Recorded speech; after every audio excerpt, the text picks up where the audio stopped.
Ուշադիր և արթուն։ Արթուն եղեք, հսկում արեք, որովհետև ձեր ոսող թշնամին Սատանան գոռոզ առյուծի պես ման է գալիս և որոնում է, թե որին կուլ տա։ Պետրոս 5:8 խոսք։ Մեր թշնամին գաղտագողի մոտենում է հույս ունենալով բռնել մեզ թմրած և անտեղյակ վիճակում։ Մեկ այլ թարգմանության մեջ գործածվում է սթափ և զգոն բառերը։ Սթափի հականիշը դա հարբածն է։ Հարբած մարդիկ անտեղյակ են, թե ինչ է կատարվում իրենց շուրջը, նրանք ընկալումները և հեռանկարները մշուշի մեջ է,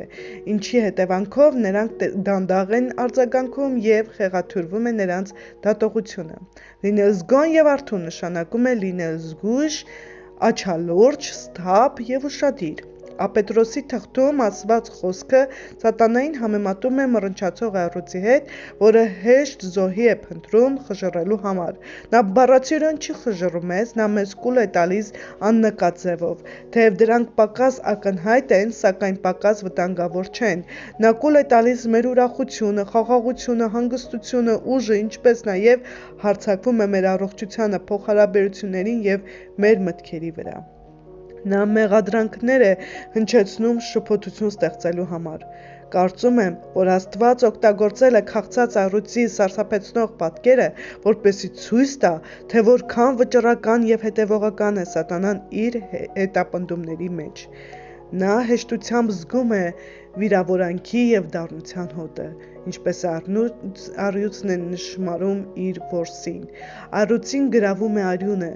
իսկ այն հոսում է մեր վերքերից։ Մենք չպետք է թույլ տանք, որ մեր վերքերը շարունակեն արյունահոսել, անտեսելով ցավը և մակերեսորեն ծածկելով դրանք։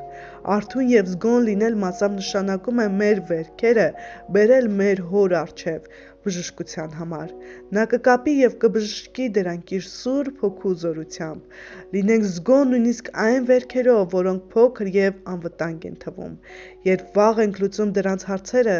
կարողանում ենք պահպանել մեր հեռանկարը և ողջամտությունը գիշերային հսկողության համար։ Եկեք աղոթենք։ Հայր օգնիր, որ տեղյակ լինեմ թշնամու գաղտնագողի գործողություններին։ Օգնիր, որ իմ վերքերը ջանասիրաբար բերեմ քեզ մոտ, որպեսզի դու բժշկես դրանք։ Պաշտպանիր ինձ, բժշկիր ինձ և սովորեցրու, որ պատերազմելիս լինեմ և զուսպ և արթուն։ Ամեն։ Ես ուժեղ եմ, երբ զգոն եմ և նկատում եմ ցանկացած անպատշաճ բան։ Ես որոշել եմ, որ պետք է լինեմ արթուն և հսկում անեմ, որպեսզի թշնամին չկարողանա մոտենա։